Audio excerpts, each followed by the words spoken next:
Драги гледачи и слушатели, ја најавуваме новата дневна емисија на Адвентистичкото радио Глас на надежта, извор на надеж, секој вторник и четврток со почеток во 9 часот. Биете со нас на нашата Facebook страна и на YouTube каналот Адвентистичко радио Глас на надежта. Почитувани, ке имате можност да го започнете денот со убави мисли од Библијата, кратка духовна порака и избор на убава христијанска музика. Отворете го срцето и душата за дневните Божји благослови. Бог е извор на надежта. Ова утринска емисија, Извор на надеж, е токму за вас. Ве очекуваме.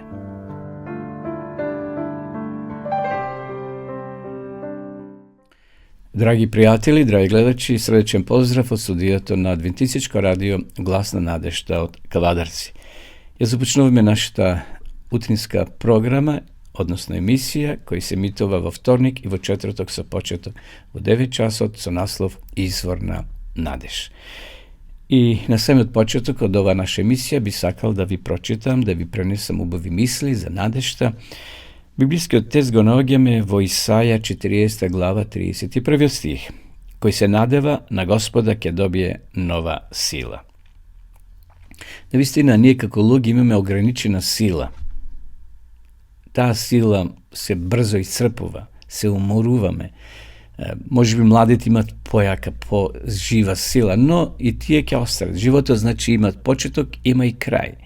Нашата сила, силата на човекот се исцрпува, се умараме, но надежта во Бога ја обновува духовната енергија.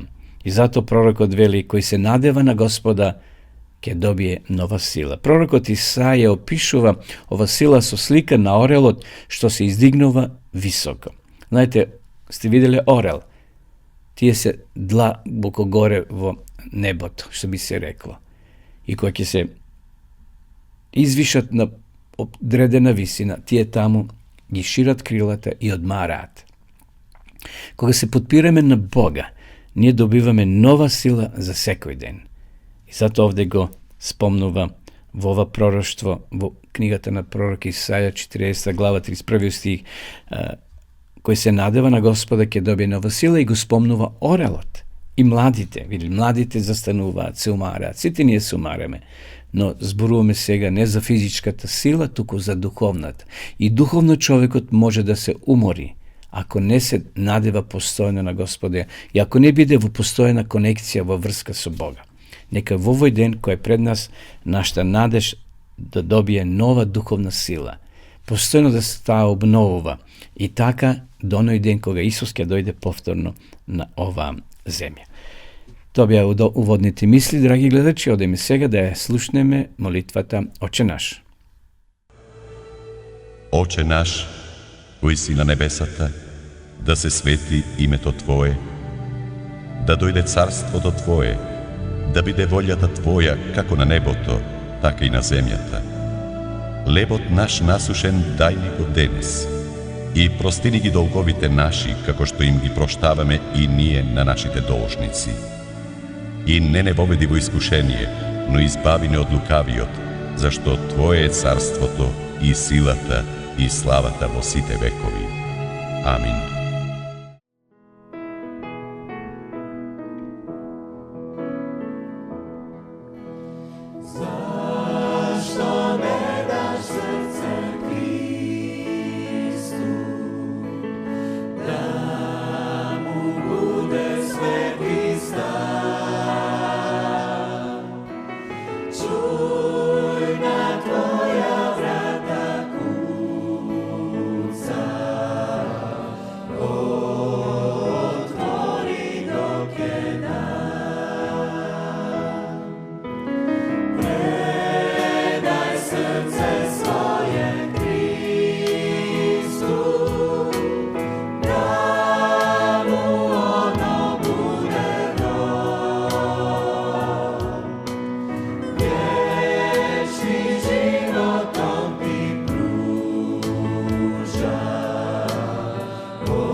Zašto ne daš u svom srcu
Свето Евангелие според Лука. Увод. Ангелот го објавува раѓањето на Јована Крстител. Архангелот Гавриил го објавува раѓањето на Исуса Христа.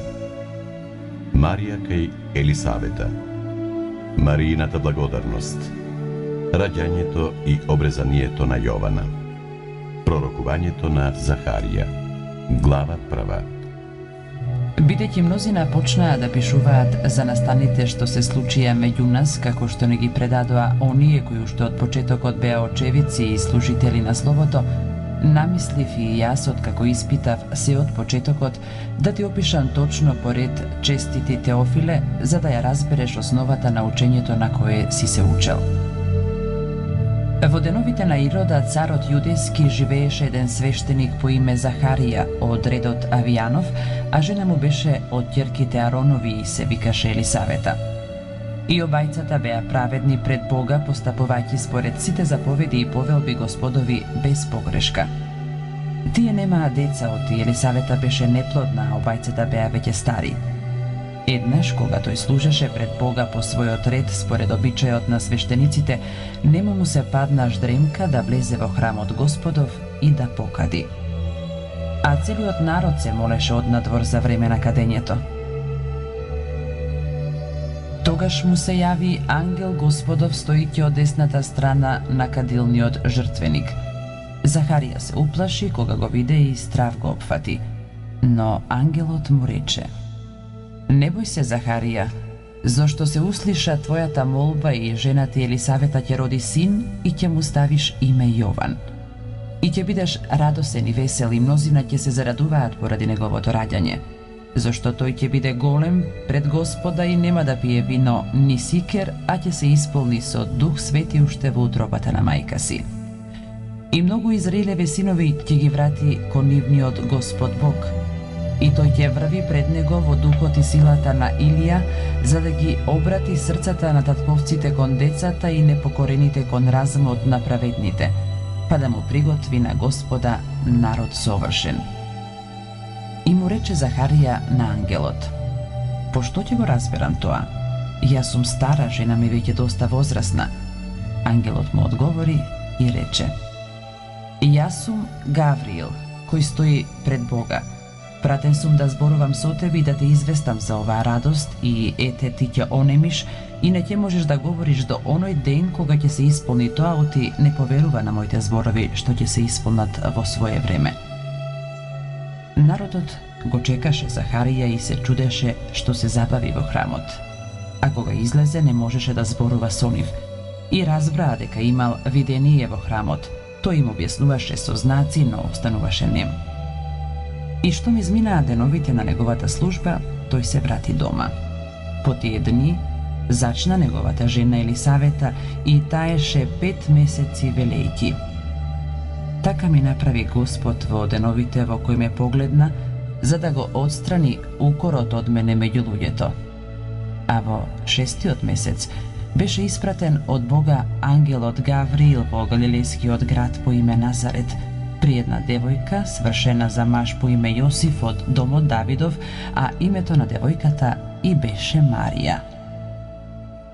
И кога влезе ангелот при неа, рече: Радувај се, благодатна, Господ е со тебе, благословена си ти меѓу жените.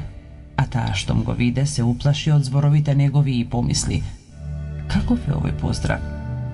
И рече ангелот: Не бој се, Марија, зашто си нашла милост пред Бога.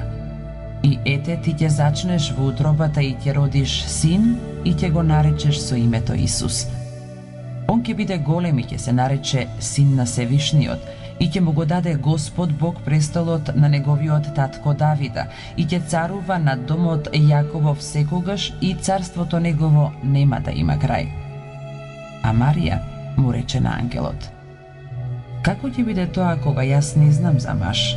Ангелот ја одговори и рече: Светиот Дух ќе слегне на тебе и силата на Севишниот ќе те осени, па затоа и роденото ќе биде свето и ќе се нарече Син Божи.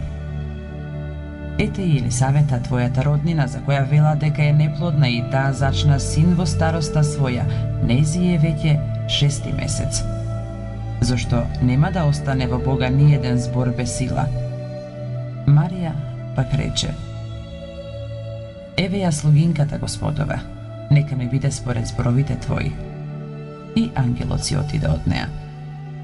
А Марија, како стана во тие дни, отиде напред говорицкиот крај во градот Јудин, па влезе во домот на Захарија и ја поздрави Елисавета. Штом го чуе Елисавета поздравот на Марија, заигра младенецот во утробата нејзина, и Елисавета се исполни со Дух Свети, па извика гласно и рече: Благословена си ти меѓу жените и благословен е плодот на твојата утроба.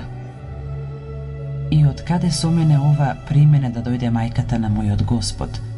Зашто ете кога пристигна гласот од твојот поздрав до ушите мој, радосно заигра младенецот во утробата моја. И блажена е таа која поверува, зашто ќе се исполни она што и рекол Господ. И рече Марија: Мојата душа го велича Господа и мојот дух се зарадува во Бога, Спасителот мој. Оти ја погледа смиреноста на слугинката своја и ете од сега ќе ме ублажуваат сите родови.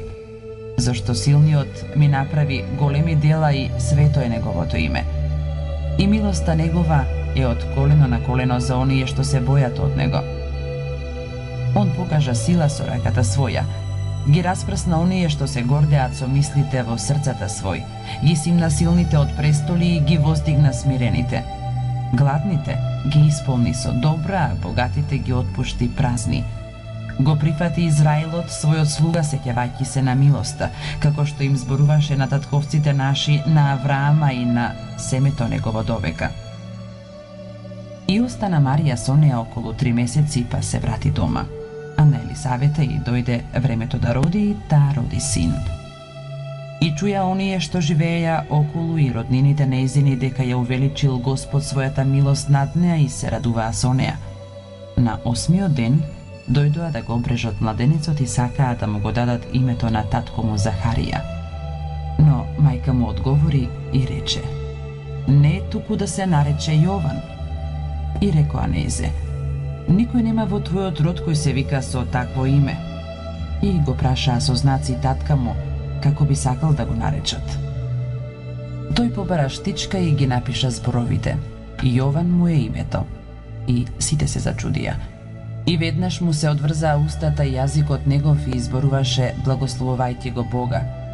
И се уплашија сите што живееја околу и прикажуваа за сето тоа по целиот крај јудејски. Сите што чуја го зедоа тоа при срце и велеа: Што ли ќе стане од тоа дете? И раката Господова беше со него. А Захарија, татко му, се исполни со Дух Свети и пророкуваше говорејќи: Благословен е Господ Бог Израилев, оти го посети и избави народот свој и подигна рог за нашето спасение во домот на Давида, својот слуга, како што говореше преку устата на своите свети пророци од векот, дека ќе не избави од непријателите наши и од рацете на сите што не мразат, за да ја пројави својата милост на татковците наши и да се сети на светиот завет свој, на клетвата со која му се заколна на Авраама, нашиот татко, оти ќе даде штом не избави од непријателите наши, без страв да му служиме во светост и правда пред него преку целиот наш живот. А ти, младенче, ќе се наречеш пророк на Севишниот, оти ќе одиш пред лицето на Господа, за да му ги приготвиш патиштата негови и да го вразумиш народот негов за спасение преку проштевање на гревовите нивни, заради големата милост на нашиот Бог, со кој не посети исток од висините. За да ги просвети оние што седат во темнина и сенка смртна и да ги упати нозете наши по патот на мирот. А детето растеше и крепнеше со духот и остана во пустиња до денот кога им се јави на израелците.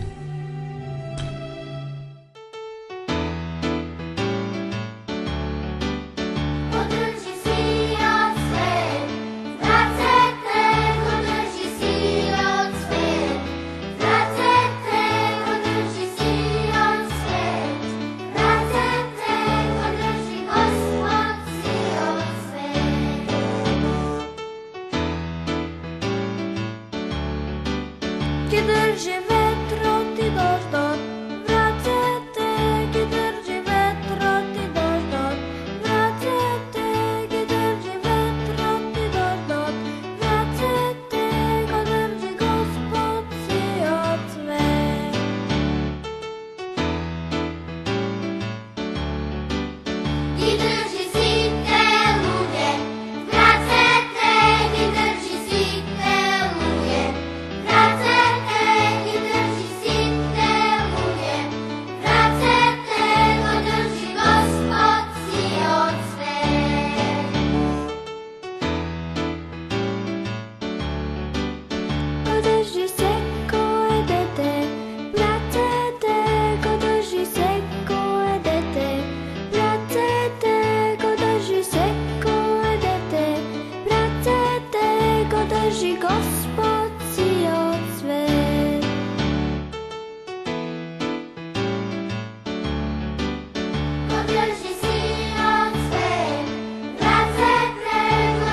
Круна на создавањето. Замислете дека повторно сте петогодишно момче кој си игра со своите играчки, војници, редејќи ги во совршена колона. Тие трпеливо ги примаат наредбите и ги извршуваат без ни најмал протест. Толку е убаво да си играш со тие војници. Но кажи ми, момче, што би се случило ако тие војници отеднаш оживиат? Ако наеднаш станат вистински војници? Очите ти се расшируваат при ваква помисла. Вистински војници, тоа би биле толку добри војници.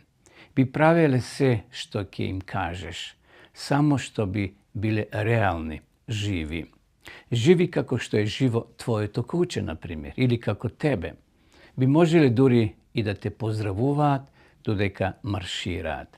Веќе не би биле само играчки. Но што би се случило ако не биде така? Што ако еден од војниците одлучи да се побуни?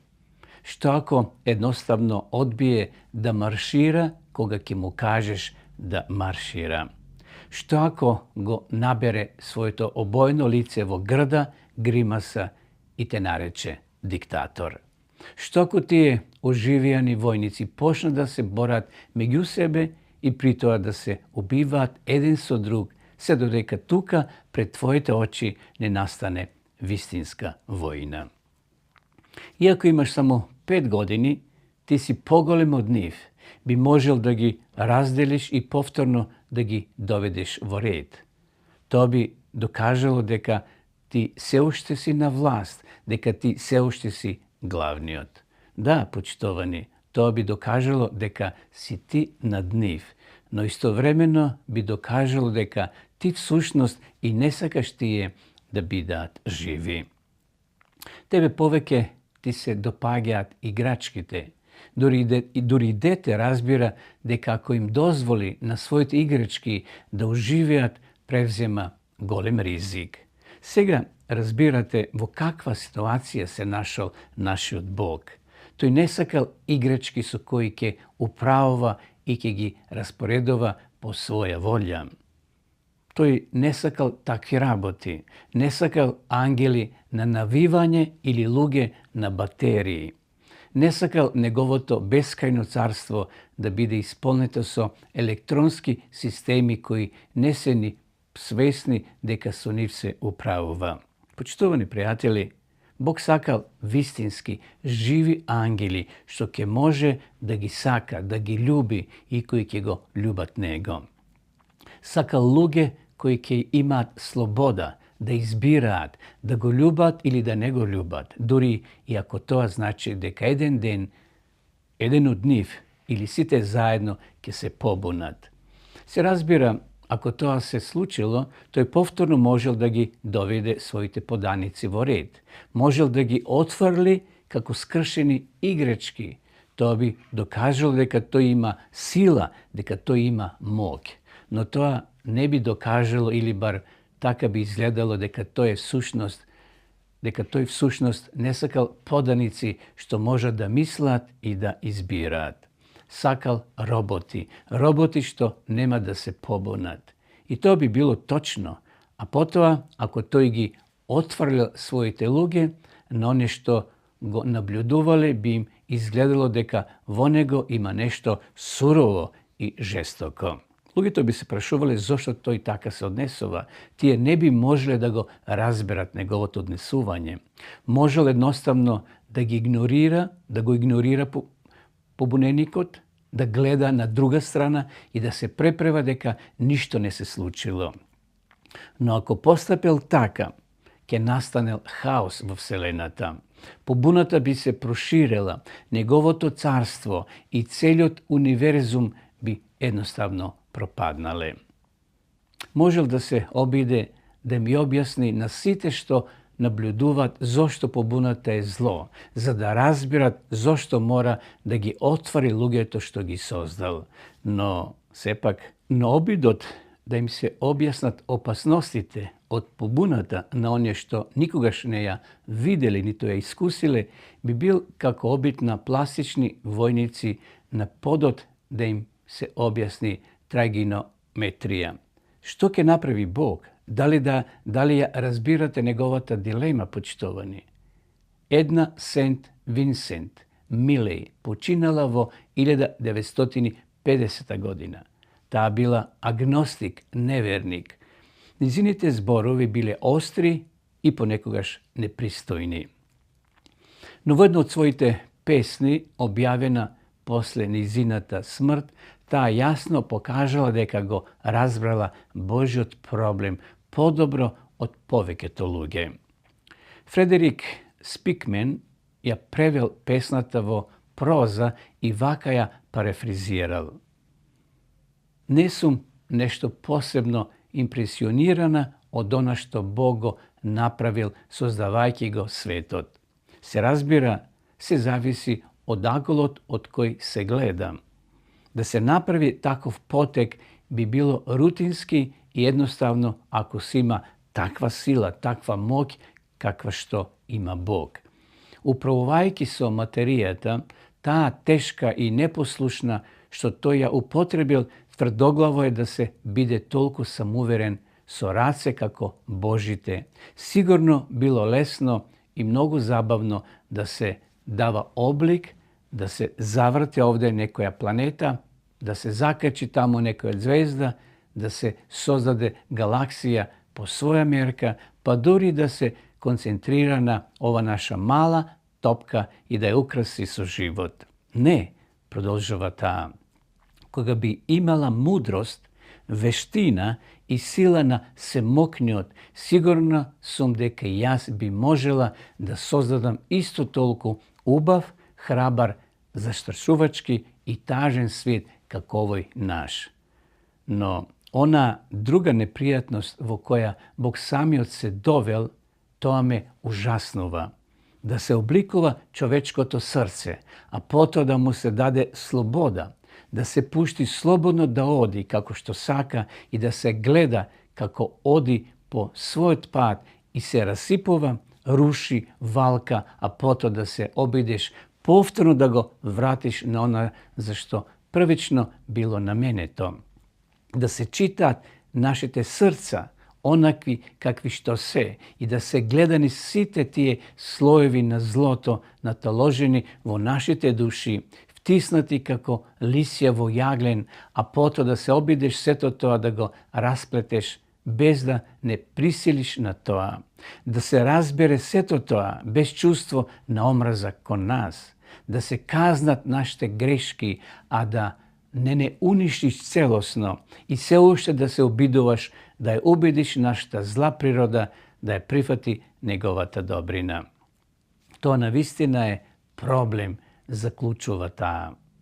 Не разбирам зошто воопшто се трудел и не гледам ни најмала гаранција дека нешто ќе произлезе од тоа, но колку го ценам што се осмелил да се обиде. Дали некој верник би го изразил тоа подобро, почитувани? Може би и не, освен што верникот знае дека Бог ќе успее и ќе придобие толку многу човечки срца, што трудот ќе се навистина на крајот исплати.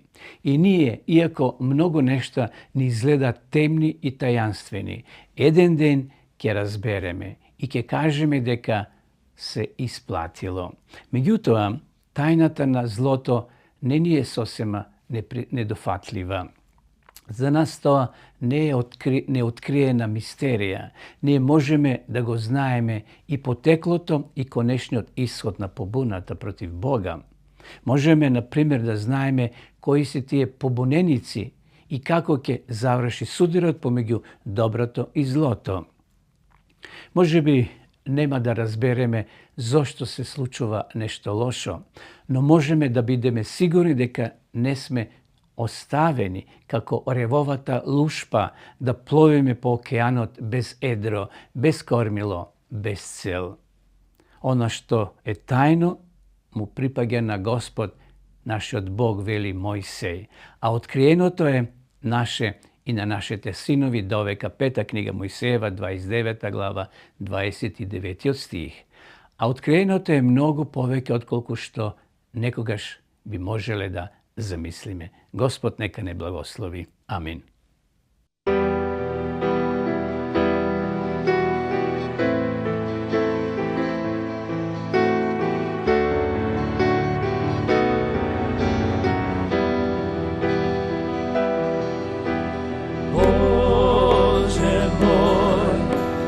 Kaj tebe ja spav, sokri me, ti po pregradki ne svoj, ranecu i slobovom dušu ta, zemi me, od tvoj krilja zemi me,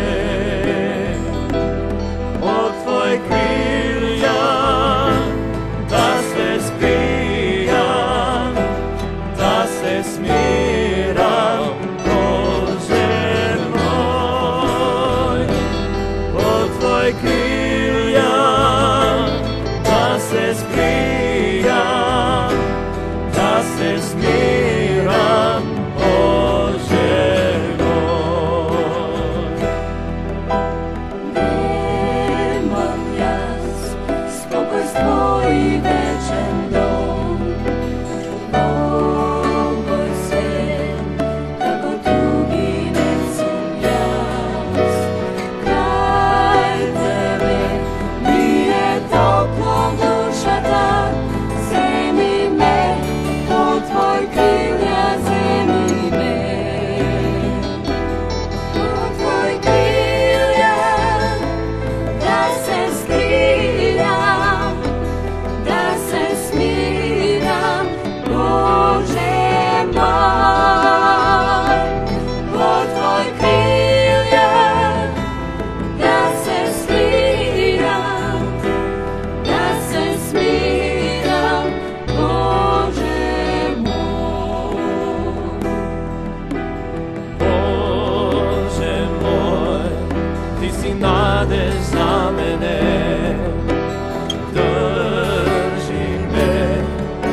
Еве не на крајот, драги пријатели, на ова наша денешна емисија Извор на надеж. И денес би сакал да ви понудиме Библија, односно дел од Библијата, тој е Новиот Завет, динамичен превод, убав македонски превод. Доколку не пишете на нашата адреса, ние ќе ви испратиме по пошта или нашите соработници ќе ја донесат на вашата домашна адреса. Пишете ни слободно на нашиот телефон 077-819-828. Доколку сакате да изучувате Библијата, подлабоко да навлезете во ова света книга, која има 66 книги, 39 книги има Стариот Завет и 27 Новиот, ви нудиме бесплатен курс на дописната библиска школа. Да видиме сега и самата реклама за дописната библиска школа.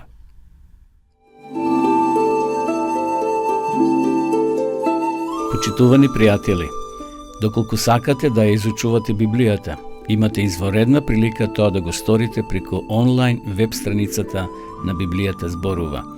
Оваа веб страница е креирана за да ви обезбеди сеопфатно, организирано и темелно проучување на Библијата. Курсевите се бесплатни и без обврски. Можете да го следите во кое било време, тогаш кога вам ви одговора.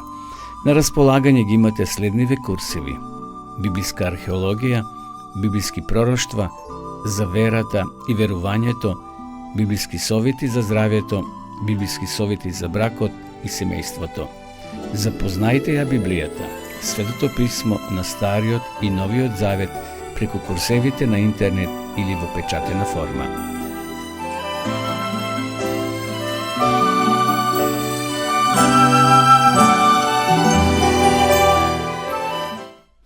Драги пријатели, драги гледачи, еве не на самиот крај од ова наша денешна емисија, утринска емисија Извор на надеж, кој се емитува во вторник и во четврток. Би сакал да ви се заблагодарам на вашето присуство, но би ве замолил да споделите ова емисија на ваши пријатели и роднини. Емисиите може да ги најдете на нашиот YouTube канал Адвентистичко радио Глас на надежта. Би посакувам убав ден, убави денови до наредната емисија која ќе се видиме повторно и ќе упатиме повторно пораки убави, интересни, поучливи за нашиот духовен живот. Секој добро од Господа.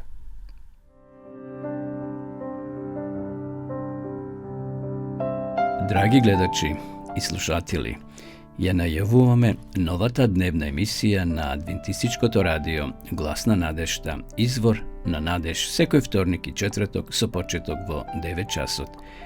Биете со нас на нашата Facebook страна и на YouTube каналот Адвентистичко радио Глас на надежта. Почитувани, ќе имате можност да го започнете денот со убави мисли од Библијата, кратка духовна порака и избор на убава христијанска музика. Отворете го срцето и душата за дневните Божји благослови. Бог е извор на надежта. Ова утринска емисија, Извор на надеж, е токму за вас. Ве очекуваме.